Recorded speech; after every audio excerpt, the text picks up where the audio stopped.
Magandang araw po sa bawat isa at magandang araw ng mga puso, lalo tigit sa akin si Babes, sa aking mga anak, sa aking nasasakupan, Winwaka Church, at sa lahat po ng tumatangkilik ng ating ginagawang mga pag-aaral dito po sa SCB. Lalo higit kay Pastor Wilbert at Yasmin. Pastor, ate, magandang salamat po ulit sa pagbibigay ninyo ng opportunity na makapagsalita po sa inyong pong platform. Ganun na rin po sa technical team sa pangunguna ni Pastor Archie. Thank you so much, sir, sa pagpapaganda ng ating live streaming. So, dahil po sa buwan na ito ay buwan ng mga puso, mas pinili ko po na kung saan ay i-share sa inyo yung pong ating mga natutunan patungkol po sa fundamental principles for marriage. Ibig sabihin, ito po yung pangunahin na kailangan ng bawat kabataan or pwede na rin po na sa atin na mga may mga asawa na maintindihan natin. Kaya lang sa atin po na mga may asawa na medyo late na, wala nang sa ulian yan. Kasi naandyan na po yan at napakalaking tsansa sa mga kabataan na maintindihan nila ito na kung saan makikita natin na tayo mga may asawa, somehow, dito po tayo nagkaroon ng mga pagkakamali. So, sabi po nung data sa atin sa Pilipinas, 80% of Filipino family are poor. Why? Because of unplanned marriages. Ako po umaamin na hindi ko rin po pinagplanuhan yung pag-aasawa po namin. At open book po ang aking buhay, particular sa aking iglesia ang hinahawakan, na ang nangyari po talaga ay hindi po yung pinagplanuhan ng pag-aasawa.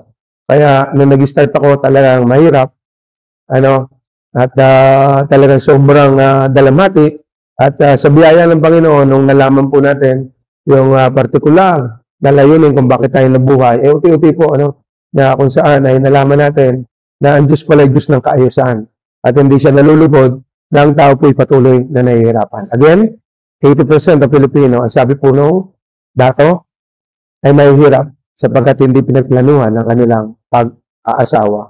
Sabi po nung Anonymous, all distractions in this world comes from a broken home. Ano ang uri ng pagkawasak, doon po yan nagsimula sa bahay. Alam po natin na ang ating smallest unit of society ay family, kaya kapag ka po talaga hindi na-deal sa pamilya or hindi naging malinaw sa pamilya, yung original na plano ng Panginoon at bahagi ng bawat isa, according sa pagkakalikha sa kanila, mamumuhay po sila ng merong kanituhan. Ang tao pong lito ay mahirap po magtagumpay sa buhay. At worse, ang kinasasadlakan po ay sirang pamilya. Ang sabi po ni Dr. David Blankenhorn, author po siya ng isang aklat. Ang sabi niya, fatherlessness is the most destructive trend of this generation. At maniniwala po tayo dito sapagkat nakita natin na marami nga po, sabi ko nga, nung araw, sa amin pong eskwelahan, mabibilang nyo lang po yung broken family or broken home, mga kapatid. Pero yung mga henerasyon po sa panahon ngayon, tanungin nyo po yung mga anak, nakakalungkot kasi most of them, yung kanila pong mga section, by section na ngayon, hindi mawawalan po ng sirang pamilya. So, very truthful po itong sinabi ito ni Dr. David Blankenhorn that fatherlessness is the most destructive trend of this generation. Alam niyo ba mga kapatid, na sabi ng talata sa Awit 127:1a, maliban nga na si Yahweh ang nagtatag nitong bahay o ng pamilya, ang ginawa ng nagtayo o magpumilit magtayo ay wala rin kabuluhan. Alam nyo, ang lahat ng uri ng relasyon, partikular ang mag-asawa, pag wala po ang God factor dyan, ay tiyak po na pwede po itong mag-collapse. At worse, pwede talagang masira. At alam niyo ba, mga kapatid, ang broken marriage ay hindi instantly na ito po ay basta na lang nangyari. Parehas po na may ambag ang mag-asawa po diyan. Okay? At ang nakalulungkot po, ang lahat po ng pinagmulan ng broken marriage ay galing po sa mainit na pagmamahalan. Ang lahat po ng naghiwalay na mag-asawa ay dating iniibig at sumusumpang siya lang iibigin sa wakas ng kanyang buhay. At maraming gustong sungkitin para lang maibigay ang gusto ng asawa. Ang tanong, ang lahat ba ng gusto ng asawa ay gusto rin din po kaya ng ating Panginoon? Yun po ang isang malaking katanungan. Bakit nagiging sanhi o humahantong sa hindi magandang katatayuan o broken marriage ang pagsasama na dating nagmamahalan? Sapagkat may mas malakas na puwersa, enerhiya, makapangyarihan kumpara sa pag-ibig. Ano po yan? Una, ang galit or anger. Ang anger mo or ang galit ay mas malakas na puwersa kumpara sa pag-ibig. Kapag ka po tayo ay nagalit, in fact, ang sabi ng science, kapag ka sobrang galit ng isang tao, nagbabara ang lahat ng kanyang parang somehow ay yung kanya pong tamang katinuan. Kaya nagagawa niya na makapatay nang hindi niya sinasadya. Kaya nakakarinig po kayo ng hindi ko intensyon na siya ipatayin. Pero kaya po siya ay nakapatay sapagkat siya po ang nag-udyok sa kanya ay ang matinding galit, nagba-black out ang tawag. Mga kapatid, ano pa ang mas malakas na puwersa kumpara sa pag-ibig? Kawalan ng katapatan or dishonest. Mga kapatid, kawalan ng katapatan ng bawat isa. Kapag po ang bawat isa ay nag-umpisa ng magtago, alam nyo, wala pong malaking problema na nag-umpisa malaki na. Ang lahat po ng problema ay pinagbumulan ay maliit na problema. Mga kapatid, at ang unang-una po na nangyayari sa magkasamahan, kapag ka may tutulong sa kanyang pamilya, okay, ay talagang pilit na itinatago sa kanyang asawa. Yan po ang nagiging problema sa umpisa, hanggang lumala na lumala. At sila'y matabunan na ng walang katapatang pagsasama. Ano pa ang sumunod? Pang-aabuso or abuse. Kaya nga po ipinanganak ang isang batas sa atin sa Pilipinas na ang sangay, okay, sa ating pong lipunan ay tinatawag po yata ay BAUSI o Violence Against Women and Children. Mga kapatid, sapagkat napakarami po partikular na mga kababaihan na naaabuso. Hindi lang kababaihan. Meron din kalalakihan. Mga kapatid, mas nakararami lang ang kababaihan sapagkat pagdating sa lakas ay di hamak na mas malakas ang lalaki sa kanila. Mga kapatid. Kaya po, yan ang isa rin na malakas na pwersa, enerhiya, makapangyarihan. Kaya po nawawala ang pag-ibig. Ano pa po sumunod? Kawalan ng kapanatagan or insecurities. Hindi na siya secure sa piling ng kanyang asawa. Hindi na makatulog, baka tarakan siya ng kutsilyo ng kanyang minamahal. Okay? Kaya po, pag dumating ang insecurities, marami pong ipinapanganak na karahasan na pwedeng maranasan ang dalawang dating nagmamahalan. Ano pa? Okay? Kapabayaan o negligence. Mga kapatid, wala kang kamalay-malay dahil sub-sub sa trabaho, sub-sub sa negosyo, yung iba sub-sub sa mga anak, nawawala na ng damdamin sa kanyang iniirong at sinumpaan ng pagsasama hanggang sa huli. Para yata akong si attorney. Anyway, kapabayaan, mga kapatid, negligence. At pang-anim, uli, pero hindi naman ito yung pinakalis, kairesponsablehan. O hindi po natin malalaman kung ano yung original na bahagi natin bilang lalaki, bilang babae, bilang mga anak, kapatid, sa persepsyon ng ating Panginoon. Therefore, na nagkakaroon ng kontaminasyon na umahantong saan? Sa isang emosyon o kairesponsablehan, kaya naman nagiging sanhi ito at pinagmumulan ng paghihiwalay ng dating magsingkiro. Katotohanan, ang sabi rito, truth, love does not or doesn't make the marriage work, but knowledge. Meaning to say, ang pag-aasawa mo pala ay hindi nakabase sa ating edad, o hindi nakabase sa ating kaalaman patungkol sa ating papasukin. Ang biro nga po ng grupo natin dyan, na may katotohanan rin. Tamang asawa sa mundong ito, langit pa lang mararanasan mo na. Subalit, maling asawa sa mundong ito, pwede mo na rin maranasan ang impyerno. Alam niyo ba ang ratio sa Amerika? Sa dalawang kinakasal, ang isa rito ay nagde-divorce. Sobra pong nakakatakot ito at nakakaalarma sapagkat maaari rin, kahit tayo Kristiyano na, kahit na tayo pastor, pero kung wala tayong sapat na kaalaman patungkol sa ating pinasok na pag-aasawa o pagpapamilya, pwede rin mauwi po sa divorce ang ating pagsasama. Mabuti na lamang sa ating sa Pilipinas, malakas po ang ating pong paniniwala. Ang Panginoon ay hindi natutuwa at hindi nalulugod sa paghihiwalay. Ang pinagsama ng Diyos ay hindi dapat paghiwalayin ng pera, ng tao. Hindi ng pera, hindi sa pera kasi eh. Sabi pa sa Malakay 2:16, sabi ni Lord, all I hate divorce, says the Lord. Nag-aalap Israel, to divorce your wife is to overwhelm her with cruelty, says the Lord of heaven's army. So guard your heart. Do not be unfaithful to your wife. Why? Because God hates divorce. Ayaw ni Lord ng diborsyo. Ayaw ni Lord na yung kanyang pinagsama ay paghihiwalayin ng kahit sinong Poncio Pilato. Mga kapatid. So, tingnan po natin ito. So, makikita niyo po dyan sa akin pong pinapakita sa inyo. Ito po pelikula na isa sa mga all times favorite.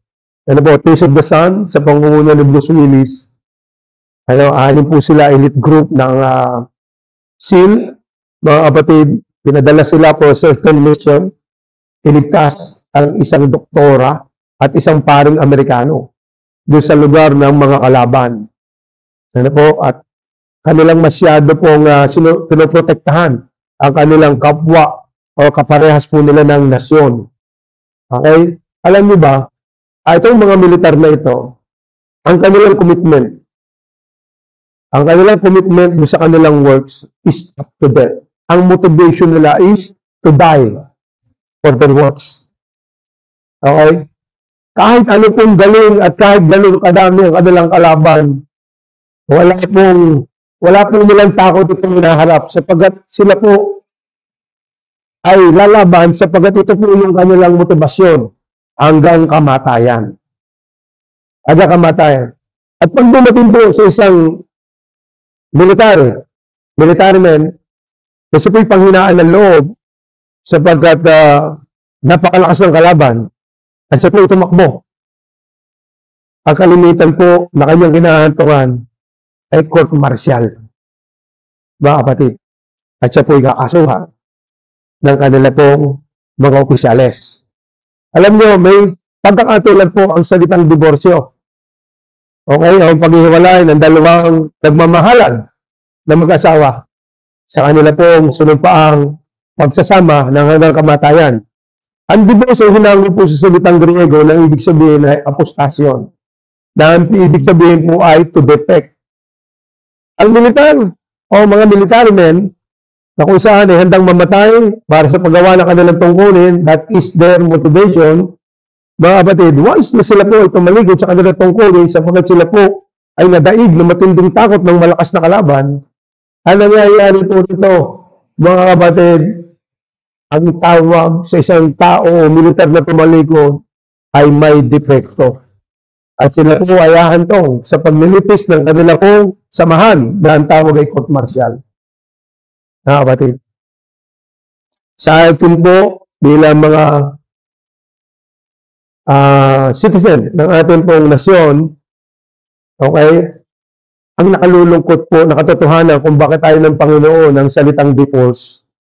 Okay? Ano man ang nararanasan ng babae at ng lalaki, kailangan po nilang magpatuloy sapagkat ang madadamay po sa kanilang gagawin at ang isa po ay susuko sa kanila na magkakaroon ng defect at maapektuhan po ay ang kanilang mga anak. Kaya ayaw ng Panginoon ng divorce. Tingnan po natin ang pagtuturo ng Panginoon para mas lalo pa nating malinawan ang mga fundamental principles for marriage. Okay? Particularly, nung kung tinanong siya ng mga religious leaders about divorce. Matthew 19:3-6. Ang sabi po sa verse 3, some Pharisees came to him to test him. They asked, is it lawful for a man to divorce his wife for any and every reason? Batid, tingnan niyo po ang sagot ng Panginoon. Ang sabi ng Panginoon, verse 4, haven't you read, he replied, that at the beginning, the Creator made them male and female.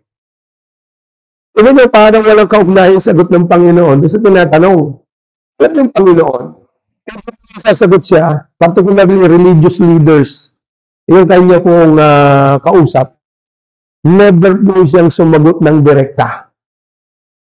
Okay? Lagi niya po silang dinadala na para bang isasabihin niya isang parabola, particularly doon sa mga relihiyoso lamang. Okay? Kaya nung sinabi niya, dinala niya doon sa original na pagkakalikha, ang male at saka yung female. Ang sabi ng Panginoon, in the beginning, the Creator made them male and female. Okay, ang sabi nga ni Pastor Wilbert, merong male model, merong female model. At ano sinabi ng Panginoon? Doon sa kanya ang creation na perfect male and perfect female. Yung niligyan ng Panginoon. Ang sabi niya, for this reason, what reason? The very creation of God, which is perfect male and perfect female model. For that reason, a man will leave his father and mother. So ano makikita natin dito mga kapatid?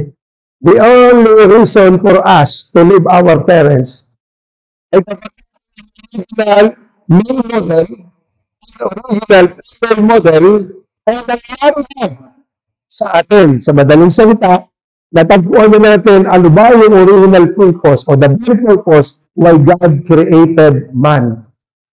Okay, species. O yung pong pag tinawag natin lalaki, male model, okay, man. At saka female model, man. Ang sabi rito, for this reason, a man will leave his father and mother and be united with his wife, and the two will become one flesh. Okay, verse 6. So they are no longer two, but one. Therefore, sabi ni Lord, what God has joined together, sino rin pinag-join ni Lord? The perfect male model man and the perfect female model man. Yun yung pinagsama ni Lord. At sabi niya, let man, okay, the both of them, let man, species, not separate.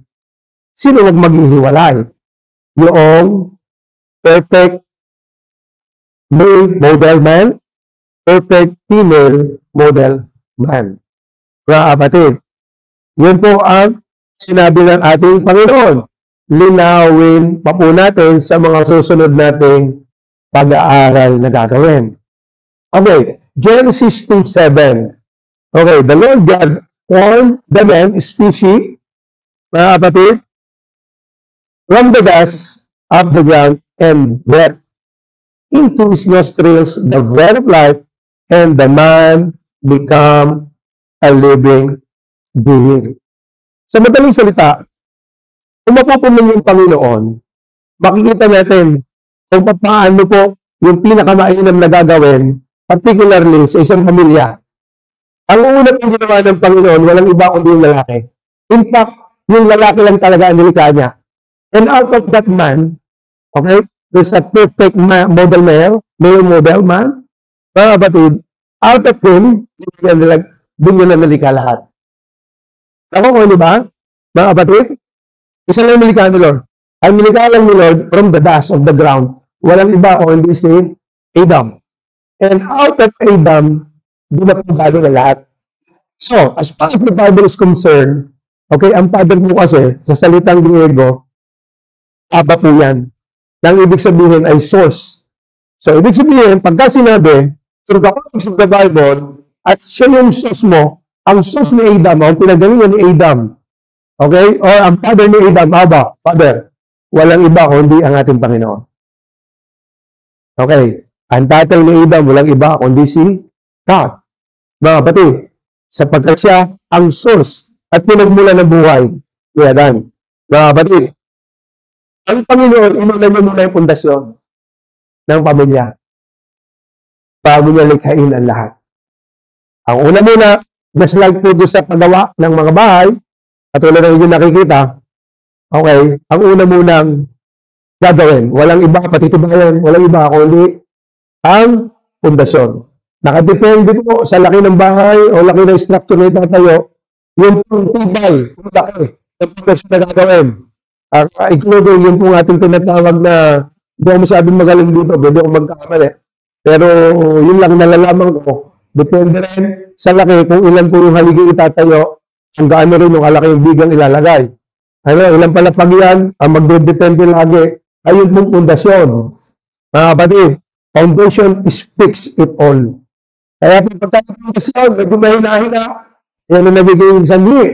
Kung bakit po, yung pamilya ay gigewang-gewang. Kasi nga naman, tayo po, ang orientation natin sa Pilipinas, ang lalaki ng haligi ng tahanan.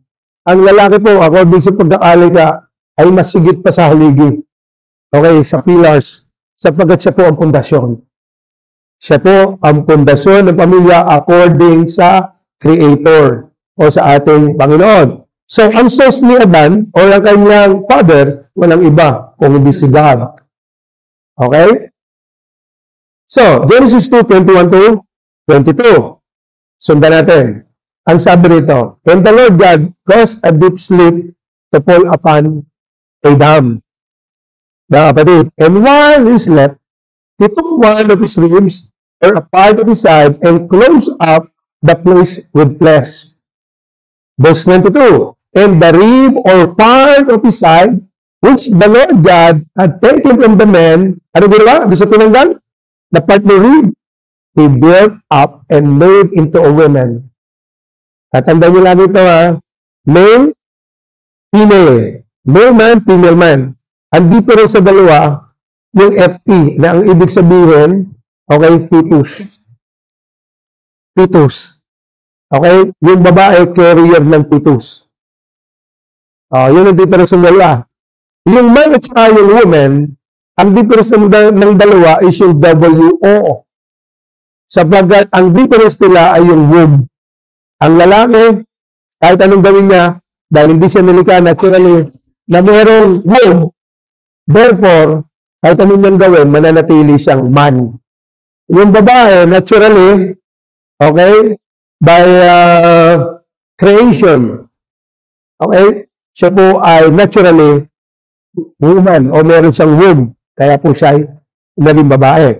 So, ano ginawa ng Panginoon? Out of Adam, hindi out of the ground o dust of the ground. Ano ginawa niya? Pinorma ng Panginoon, sino? Si Eva at dinala kay Adan. Bakit dinala kay Adan? Kung saan ka nang galing at sino ang source mo, yun ang tatay mo. Mga kapatid.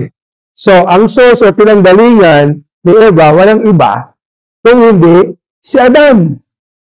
So, si Adan, nagaling kay Lord. Si Adan ang tatay. Sino? Si Lord. Si Eva, galing kay Adan. Sinong tatay ni Eva? According sa creation ng Panginoon, kung sino ang source mo, siya ang tatay mo. Kaya sabi ko po rito, the greatest need of a woman is not a lover, but a father. Kaya nga kung mapupunan ninyo, naturally, kahit hindi katuruan, Karamihan sa mga babae, kapag mag-asawa na sila, anong tawag sa asawang lalaki? Dad. Daddy. Okay? Kaya nga mahilig ng mga yan magpabili. Sapagkat ikaw ang kanilang daddy. Okay?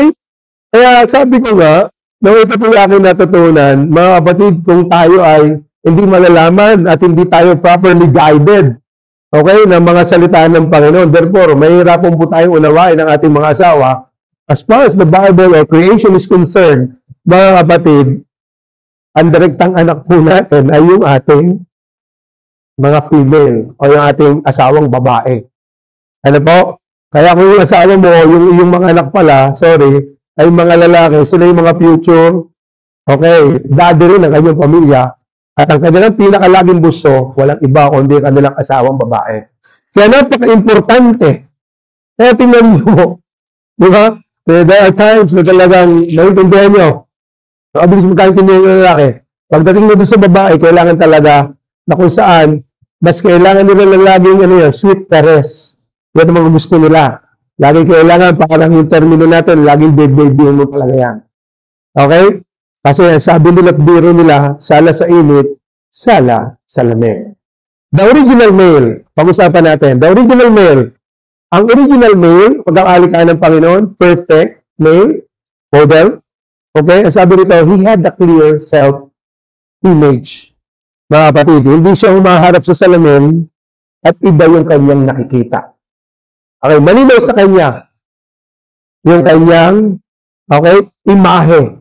Siya after God's image and likeness. Hindi siya nangihiram kung kani-kanino ng self-image. Hindi niya kailangan na magsuot ng mamahaling mga damit para lang masabi na siya mayroong self-worth. O hindi alam na, yung kanyang self-worth galing doon sa kanyang source. Okay? The very na kung saan dapat maunawaan ng mga lalaki. Hey, direkta po tayo na kung saan ay nilikha ng Panginoon according sa kanyang image and likeness. Kaya dapat, yun yung original male. Hindi siya nito. Meron siyang klaro na alam niya kung ano yung kanyang pagkakalika ng Panginoon. Ano talaga? He is aware of God's presence. Mga kapatid, he is aware of God's presence. Ano sabi sa talata? The Lord took the man after, let's say, likayin ng Panginoon, bigyan ng buhay, and put him in the garden of Eden. Sabi ni Pastor Wilbert, ang garden of Eden, spot ang ibig sabihin. Presence, the very presence of God. Mga kapatid, sa madaling salita, he is aware of God's presence. Pangatlo, the original male, he is working and love to work. Nasang talata, kasunod po, the Lord God took the man and put him in the garden of Eden to work. Kaya yung original male, at hindi lang basta sa tumatrabaho, gusto niya yung kanyang trabaho. Kaya kung yung male, walang trabaho, yun na. Pangapat, he knows how to cultivate everything that God entrusted to him. Sabihin ko is, gagawin mo siyang best version.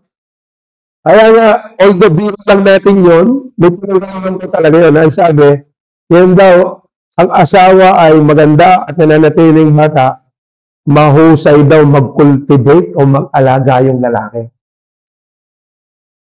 Kaya, tingnan nyo mga asawa ninyo, malalaman kung kayo'y mahusay mag-alaga. Because yung original male knows how to cultivate o gagawing best version sapagat pinagkatiwala ng Panginoon yung kanyang asawa sa kanya that God entrusted to him. Ang sabi rito, take care of it. Anong sumunod? The original male. Una, he had a clear self-image. Pangalawa, he is aware of God's presence. Pangatlo, he is working and love to work. Pang-apat, he knows how to cultivate everything that God entrusted to him. Pang-lima, he is the protector. He is the protector of his wife and his family. Mga kapatid, anong sabi ng salita ng Panginoon? Then the Lord God placed the man in the Garden of Eden to cultivate and guard it. Hindi kung ano-anong binabantayan. Diba? Sino ang unang-una ipoprotekta? Walang iba, kundi kanyang asawa, ang kanyang siblings, at ang kanyang pamilya o mga anak. Mga kapatid. Hindi ibyanan, ha? Hindi yung ating mga in-laws, ha? Kapatid, asawa ang babae, ating mga anak, immediate family. Panganim, he is the teacher of the word. He is the teacher of the word. Mga kapatid, ang lalaki po, ang pinagkatiwalaan ng Panginoon, ng kanyang salita. The mere fact na yung lalaki pinagkatiwalaan ng kanyang salita, ang ibig po sabihin nun, ang lalaki ngayon ang magtuturo at magre-repete sa kanyang pamilya, unang-una na sa kanyang asawa, na hindi mangyari na ang ating Eva ay madadaya ng demonyo. Sa talata, Genesis 16:17, and the Lord God, si Adan pa lang po ito, wala pa si Eva, commanded the man, you are free to eat from any tree in the garden, but you must not eat from the tree of knowledge of good and evil. For when you eat of it, you will surely die. The Lord commanded. Yun, kung kanyang salita, ito nagkatiwala kay Adan, paano si Adan ang magtuturo? Kaya mali po yung ating pananaw. Sabi natin sa ating asawa, ikaw nang dumalo. Ikaw nang dumalo. Kapatid, kung ikaw yung lalaki ng tahanan, ikaw ang ama ng tahanan, ikaw ang malaking pananagutan pagdating sa pagtuturo. That is the original male model man. Sabi ng Panginoon, kung nangyari na yung original male, okay? Ay nakikita mo na ngayon doon sa inyong lalaki na pinapangarap. Okay? Na meron siyang klarong self-image. Na meron din po siyang aware sa presensya ng Panginoon. At siya po ay nag-work. At alam niya kung paano gawin pinakamahal na lahat ng pinagkakaroon ng Panginoon. At siya yung magiging the best protector. At siya ang magtuturo at malilim magtuturo sa ilang ng salita ng Panginoon. Therefore, sabi ng Panginoon, it is not good for that man to be alone. Ayun, kung yan lalaki yan, lagi mo ito. At kailangan na mag-start ng kung ano-ano para lang siya magkaroon ng kumpiyansa sa sarili. Kung yan po, hindi alam ang salita ng Panginoon. It is better for that man to be alone. Mga kapatid, anong sa mga kalalakihan? Una-una, do you love God's presence? Gusto mo ba na sa presensya ng Panginoon o natutulog ka? Pangalawa, are you working? Are you working? Kung wala kang karapatan ng Eva. Pangatlo, yun ang tanong ni dapat na mga babae, sabihin sa lalaki na kung saan nililigawan kayo, can you improve me? Can you cultivate me? Kaya mo bang gawin akong the best version of me? Gaan. Kung hindi, wala siyang karapatan. It is better to that man to be alone. Do you know his words? Yan, ang malupit yan. Alam ba ng lalaking yan ang mga salita ng Panginoon, particularly yung knowledge patungkol sa original male and original female. Sabi ko sa inyo kanina, sa ating mga binasa, hindi ko mamahal mo isang tao, yun ang magpapatagal ng inyong samahan. Okay? Marami na naghiwalay sapagkat merong mas malalakas na pwersa na pwede mag-isa ng inyong hiwalayan. Kaya ang kailangan natin, yung ating papasukin, malinaw sa atin. At alam natin kung ano yung original na pagkakalikha sa ating mga asa-asawa, lalaki man o babae. Particularly, alam natin yung salita ng Panginoon na ipapamana natin sa ating mga magiging supling. Okay? Diretso tayo. Genesis 1:27. So God created man his own image. In his own image. In the image of God, He created him. Male and female. What is the original image and likeness of God? Male, model man, female, model man. He created them. Okay, yeah, that is the original. Nakita ninyo, yung sila nilikha, si Adan at si Eva. Sabi ng ating pong mentor, any alteration of gender and sexuality disqualifies him or her from exercising dominion. We are all created to dominate in our area of good things. Okay? Sa lahat ng creation ni Lord. Okay? Kaya lang hindi ito mangyayari legally and righteously kung ito po ay papalitan natin. O hindi natin tatanggapin yung original male model man, the original female model man. Mga kapatid, sabi pa rin niya, a corrupted nature will not produce righteous action. Totoo po yan. Ay sabi ko nga doon sa aking binanggit o quotation no kayo nag-post, a contaminated pipe will never produce a clean water. Hindi makakapag-produce ng malinis na tubig ang kontaminadong linya ng tubig. Male and female, pag-usapan natin. According to sinasabi ng Panginoon, ito yung kanyang nilikha. The original male, the original female. Male and female, pagka pinag-isa mo, ang tawag sa kanila, man, species. Kapatid, equal sila, but different. Ano pa? Complement each other.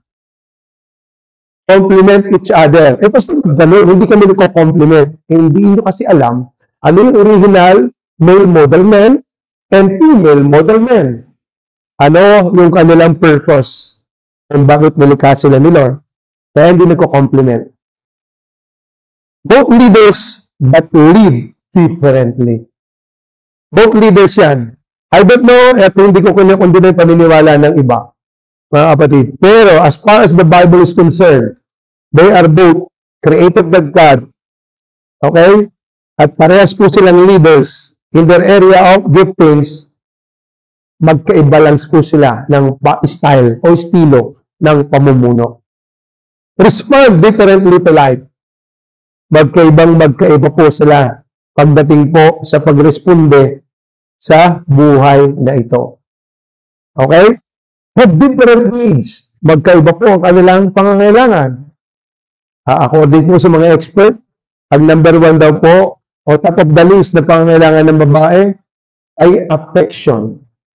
Ang lalaki, alam niyo po kung ano.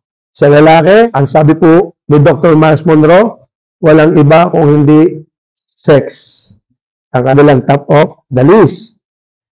Genesis 2:7, the Lord God formed the man, male and female, from the dust of the ground and breathed into his nostrils the breath of life. Kaya nga po, ang man, tinawag na human, kasi ito po ay hindi isang salita. Ito po ay dalawang salita na pinagsama. Humus, man. Ang man po, sa salitang Griego, ish, nang ibig sabihin po rito, spirit. Is, spirit. Yung naman, galing sa salitang humus, nang ibig sabihin po, dirt body, na pinagsama po yung dalawang yon. Human or humus man, spirit in the dirt body. Mga kapatid, yun yung nilikha ng Panginoon. Pag-usapan natin, what is the very purpose ng kalalakihan or ng male? Mga kapatid, very purpose. Number 1, to be the head. Diba? Kaya nga pundasyon. Alam natin, kahit anong ganda po ng haligi, kahit anong ganda ng bending, kahit anong ganda ng bintana, kahit anong ganda ng bintana, kahit anong ganda at bintana ng pagkakayunan.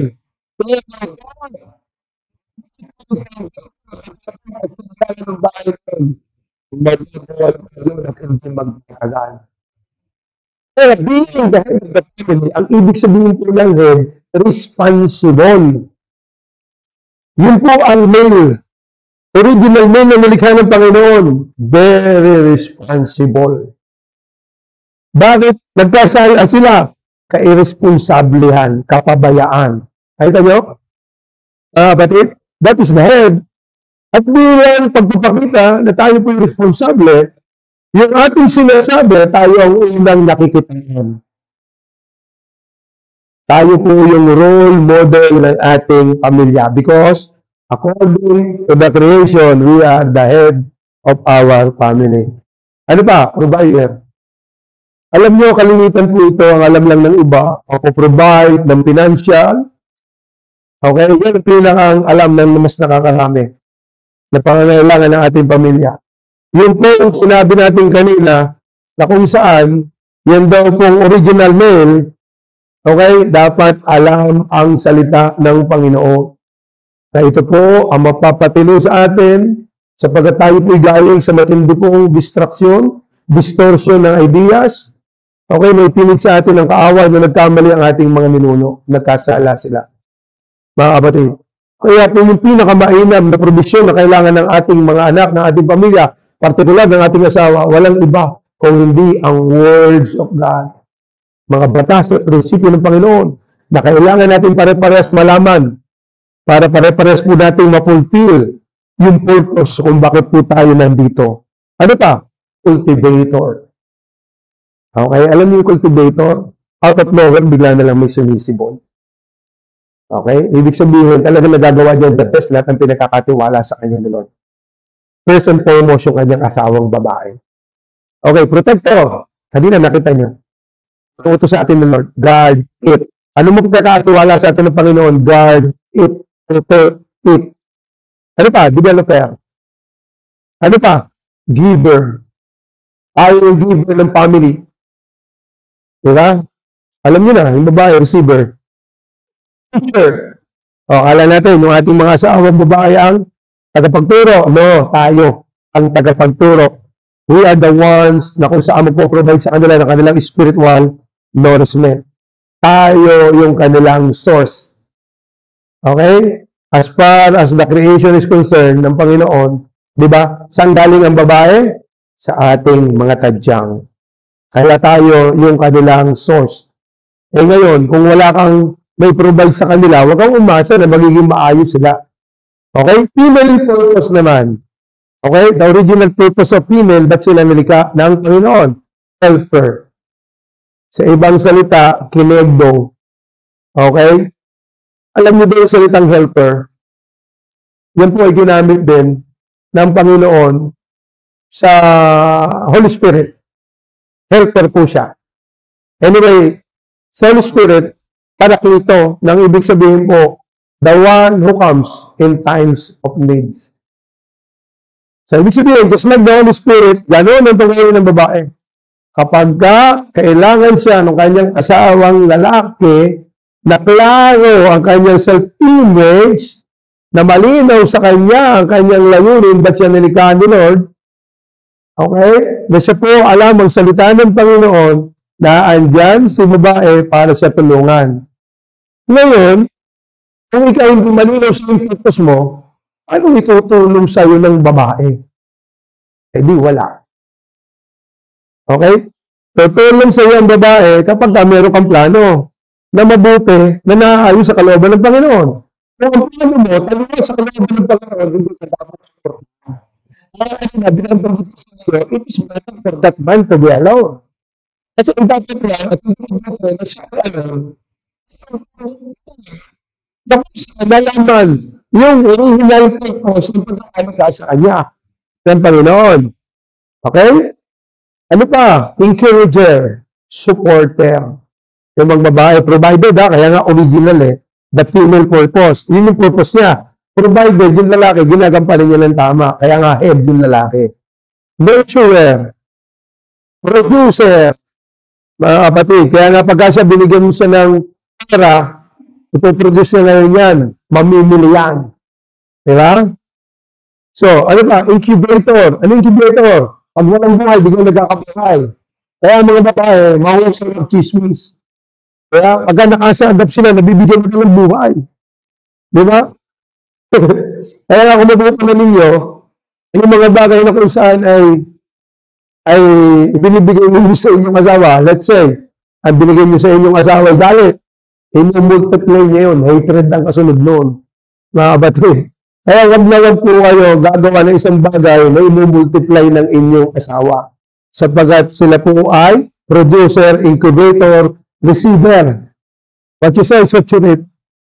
Mga kapatid, babanda lang din sa iyo yan. Prophetess. Kaya nga po sila magaling mag-interpret. Okay? Hindi mo na ako mahal. Kasi ganito, ganyan. Oh, mabuti pa yung iba, ganito. Ba't ikaw hindi ganito? Magaling mag-interpret sila. Kasi sila ay prophetess. Diba, mga kapatid? So, tingnan natin itong talata. Mga babae, amen. Sabihin nyo, pasakop kayo sa sarili-sarili ninyong asawa. Katulad ng pagpapasakop ninyo sa Panginoon. Mga kapatid, why? Sapagkat ang lalaki ang ulo ng kanyang asawa, tulad ni Kristo na siyang ulo ng iglesia, na kanyang katawan at siyang tagapagligtas nito. Kung paano masasakop ni Kristo ang iglesia, gayon din naman ang mga babae ay dapat pasakop ng lubusan sa kanilang asawa. Mga babae, yun ang part ninyo. O may mga bagay na hindi kayo maunawaan, ask God. Hindi madapot si Lord. Sabi ng Panginoon, humingi kayo ng wisdom at ako ay very generous God, bibigyan ko kayo. Kaya nga kung kayo nalilito, simple lang. Mga kapatid, mag-pray kayo at itanong nyo kay Lord yung mga bagay na kailangan nyo maintindihan. Particularly, okay? Alam ko yung iba nagtatanong sa inyo, paano kung papasakop? Yung asawa ko ganun. Yun na sinasabi ko nga sa inyo, okay, wala na tayong saulian dyan. Kaya ang pinakamainam po, doing our part lang. Kung yun yung part mo, mas mabuti sa iyo na gawin yun para hindi magkaroon ng self-distraction. Kung halimbawa, ang asawa mo inabutan sa ganyan, sabi nga ng Biblia, yung mga babae noong unang panahon, even without words, naaabot nila yung kanilang mga asawa gawa ng kanilang mga patotoo. Kailangan makita sa inyo para sila mismo madala ninyo sa Panginoon. Okay? Mga lalaki, Ephesians 5:25-29, mahalin ninyo ang inyong asawa na gaya ng pagmamahal ni Kristo sa iglesia. O mga lalaki, pagmamahal na katulad ni Kristo sa iglesia, ano man ang mangyari, hindi iniiwan ni Lord ang church. To death. Dapat ang motivation ng marriage, to death din, di ba? Up to death. Till death do us part. Kaya nga once na tayo po ay bigla na lang natakot sa tindi ng ating kalaban at tayo aalis. Okay, ang pakiramdam mo, mas matindi ka na namatay. Sapagkat tapos na lang nagwalay. At yan. Okay, may mga ayaw na naman yung sakit sa inyong puso. Ayaw na naman yung galit. Yung mga ala-ala, hindi magaganda. Sobrang torture ang nangyayari na ninyo. Sa isang godless na mga kaibigan ninyo, na siya. Pala siya. Ayaw ng divorce. Diba? At worst, biglang magkikita kayo sa isang church. Kaya, ironic, mga kapatid. Pero, kaya ayaw nila ng divorce. Mga kapatid. Kaya nga, mga lalaki, gaya ng pagmahal ni Kristo sa iglesia, inihandog niya ang kanyang buhay para sa iglesia. Ang lahat, hindi pa umaabot sa ganun. Diba? Ang sumpaan natin parehas. Till death. Nasabihan ka lang na hindi maganda, pinagluto ka lang na hindi masarap, nagtampo ka na. Sabi rin, till death. Pakitaan mo siya ng mahusay na example. At tinitoy ako sa iyo, uti-uti, maaayos din ang iyong asawang babae. Upang ialay ito sa Diyos, matapos linisin, sa amagitan, tingnan niyo, ang panlinis na kailangan ng ating mga asawa, sa amagitan ng tubig at ng salita ng Diyos. Okay, kaya patuloy, tayo unang magpalalim na magpalalim, nang sa ganoon, maunawa natin, ano ba yung original male? At ito, ma-execute natin. At they are very much ready. Na ano yun? Okay? Yung babae na narapat para sa iyo, mapipili mo. Kasi alam mo na rin, ano ba yung perfect female? Ano ba yung purpose ng female? Pag nalaman mo nga, ganito nga pala yung asawa ko. So, pagka mayroon mang nangyayari sa inyo, because of contamination, ng araw, okay, mabilis mo siyang tanggapin. Kasi alam mo, na yun ang original na pagkakalikas sa kanya, ay baby nga pala itong asawa ko. Kaya laging gusto magpabili, di ba? Ginawa niya ito upang ang iglesia ay maiharap. Ginawa niya ito upang ang iglesia ay maiharap, kaya niya laging naglilinis, para lagi siyang proud sa kanyang sarili. Kasi a part of that female, ay pagkaroon. Because you are, pares to you are both at a good immature likeness. I'm just of his eyes. I'm just master. Why? Ito po niya sa atin. Kasi mahal na mahal niya yung sarili niya. At yung sarili niya nasa atin. Sa part of our wives, or our husband, nasa kanya. Mahirap. Somehow, yung antagonist of Sabapol, we is learn to love ourselves. Mahal mo sa'yo, the image of God and the likeness of God. Pag nagawa mo na yun ng sakto, dapat ka nang magkaroon ng o dumami. Hindi ka dapat mag-isa. Dapat ikaw yung nag-multiply after God's image and likeness. Dapat ikaw yung totally nagsasubdue ng earth. Ikaw yung nag-feel ng earth. Diba? At hindi yung mga walang pagkakakilala sa Panginoon. Para mahirap niya sa kanyang sarili bilang isang maluwalating iglesia na walang anumang dungis. Grabe, ano? Mga katulad yung alalakihan, dapat ganyan. Walang anumang bahid dungis. Tungkulin natin yan, spotless dapat. Ang ating asawa. Kaya mga kapatid, alam niyo na, gastos yan.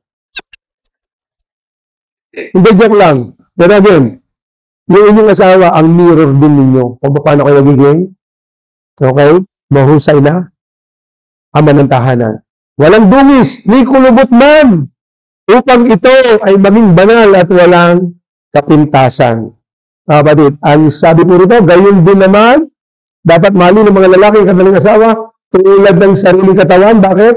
Ang lalaki nagmamahal sa kanyang asawa, nagmamahal sa kanyang sarili. Kita nyo? Pag minahal mo yung asawa mo, mahal mo yung sarili mo. Sapagkat yun nga ang mahal mo doon. Yun katulad na meron siya. At the image of God and likeness of God. Walang taong namumuhi sa sarili niyang katawan. Wala. Sa halip, ito kanyang pinapakain at inaalagaan. Minsan napasobra lang yung kain. Tulad ng ginagawa ni Kristo sa iglesia. Sabi nga ng Panginoon, kaya maraming nawawasak na pamilya because o buhay ng tao, because they lack knowledge. Sabi niya, my people are destroyed from lack of knowledge. Ikaw, oo, ikaw nga. Gusto mo bang mas maging maayos ang inyong pamilya at gawing sentro ng inyong relasyon si Lord? Kapatid, tandaan mo, isang panawagan ito, lalo tigit sa mga nakikinig ngayon, na nagnanais na mas maging maayos pa yung kanyang pamilya. Kapatid, the mere fact na narinig mo to, ito'y para sa'yo. Okay? At sa magitan mo, mag-uumpisa ang breakthrough ng inyong pamilya. Hindi na tayo pwedeng mag-point ng fingers. Sabihin mo siya may kasalanan kasi, si ganito kasi, si ganyan kasi, no. Stop it. Wala pong matuwid. Lahat nagkasala at lahat kailangan ng Kristo sa buhay. Alam natin yan, very common sa atin yan. Tinuturo. At yan ay talagang oriented na tayo dyan. Na dapat ang sentro ng pamilya ay ang ating Panginoon. Kaya lang, alam mo ba, even ako noon, kahit nasabihin at kahit na alam natin itong bagay na to, pwedeng hindi natin siya naintindihan. Kasi ang tanong na susunod doon, paano ko magagawing sentro ng Panginoon sa akin buhay? Mga kapatid, tama po ba? Sabi ng Panginoon, grabe yung anyong panawagan sa ating lahat. Kasi alam niyo po, without Him, without God factor, without God sa buhay po natin, sa ating relasyon, therefore, lahat yan bound to fail. Lahat yan pwedeng masira. Mga kapatid, ang Panginoon na may akda ng ating buhay, ang Panginoon na kung saan naglagay sa atin ng ating mga home, okay, ng purpose, ng very purpose, tapos hindi natin siya kilala. Okay, ang Panginoon nakita niya na sinabi ng mga tao, sinabi niya, gawin mo naman ang pag-ibig ko sa sanglibutan, sa bawat isa sa atin, no, ikaw ngayon. Mga kapatid, kaya binigay niya ang kanyang kaisa-isang anak. Upang, ano gagawin po natin mga kapatid? Samantalataya. Nagpala natin pag-aaral. Makinig tayo na makinig. Dahil mga pinag-aaralan ay mga salita. Ilapan natin sa ating buhay. Ito makapaglayan natin. Ito pala sinasabi ng Panginoon. Okay? Sinabi natin, ito ako sa ating buhay. Ito ang isang ko. Kasi yung Panginoon sa Kristiyano. At ito sa sasabi niya, sa kanyang salita.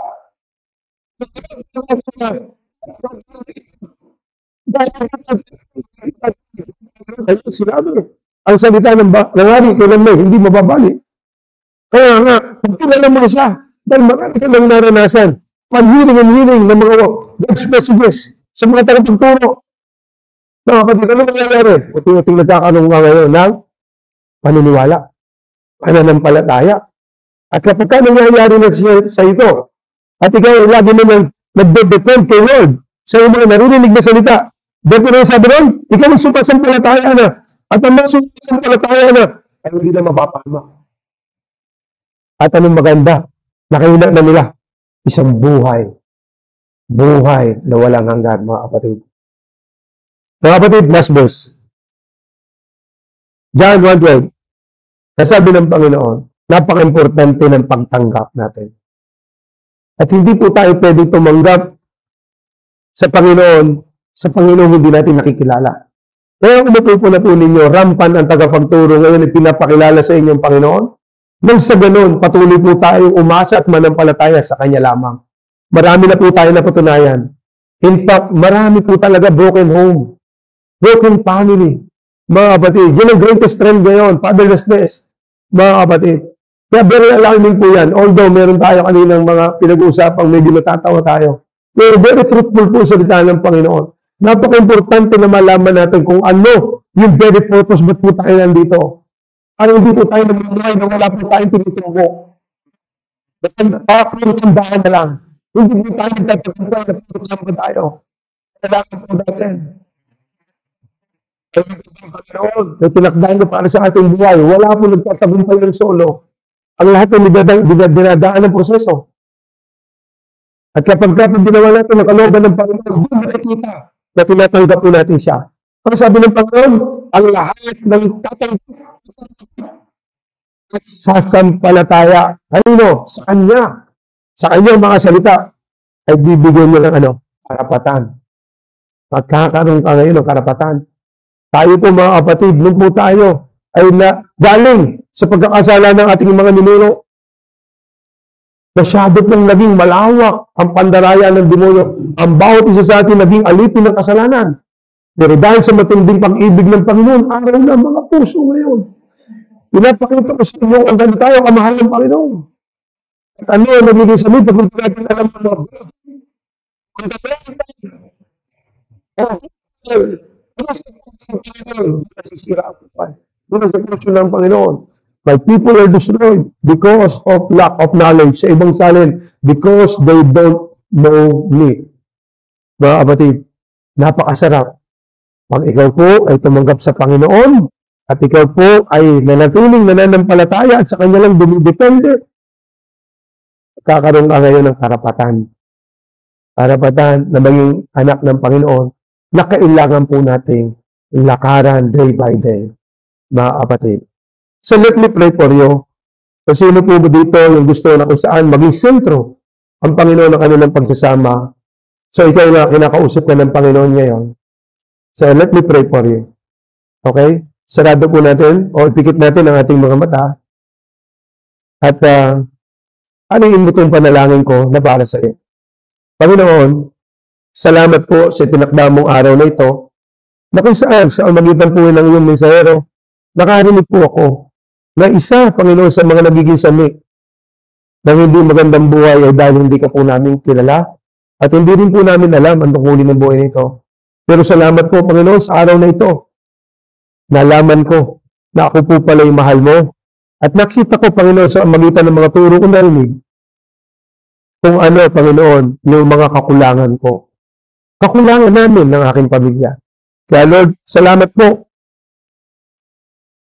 Simula po sa araw na ito, dakilang Diyos, tulungan mo po ako na ikaw po, Panginoon, ang lagi kong paglalaanan ng higit na panahon sa aking buhay. Nang sa ganun, Panginoon, uti-uti na mangyari yung gusto mo mangyari sa aming pamilya na ikaw ang maging sentro ng aming buhay.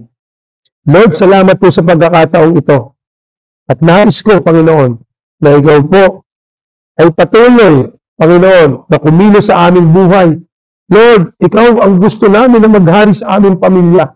Nang sa ganun, hindi kami mapasama doon sa 80%, Lord God. Salamat po, Panginoon, sa opportunity ito, sapagkat ninais mo na kami po'y makarinig sa araw na ito para minsan pa, God, yung aming matagal na pagkakamali amin ang maitama. Salamat po, Panginoon. Help us, O Lord, na makilala ka ng lubusan. At nang sa ganon, ikaw, Panginoon, ang patuloy na magiging hari na ng aming buhay. Lord, tinatanggap po kita sa aking buhay. Tulungan mo ako, inaamin ko dakilang Diyos na ako po ay hindi matuwid. Subalit salamat, Panginoon, sa iyong panawagan. Sapagkat alam ko po, Panginoon, na ako po'y pinatawad mo na at ako po'y tutulungan mo sa pagbabago na naaayon sa iyong kalooban. Salamat po, Ama. Ito po ang aking dalangin sa pangalan ni Jesus. Amen. So mga kapatid, kung sumabay ka po sa aking panalangin, congratulations po. Ito yung panahon na kung saan ay uti-uti mo na pong malilinawan yung mga bagay na malabo po sa iyo na nagdadala sa iyo sa hindi maayos na pamumuhay. Akin pong dinideklara na lahat ng inyong narinig sa araw na ito magsisilbing. Yan po yung binhi ng Panginoon sa inyong mga puso na sooner or later yung sisibol lalago mamumunga.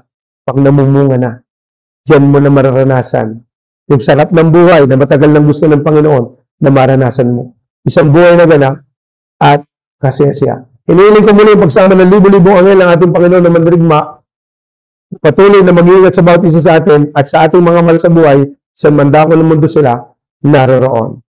Salamat po muli, Pastor Robert at Yasmin, at sa inyo pong lahat at tabanggilig sa araw na ito. God bless us all.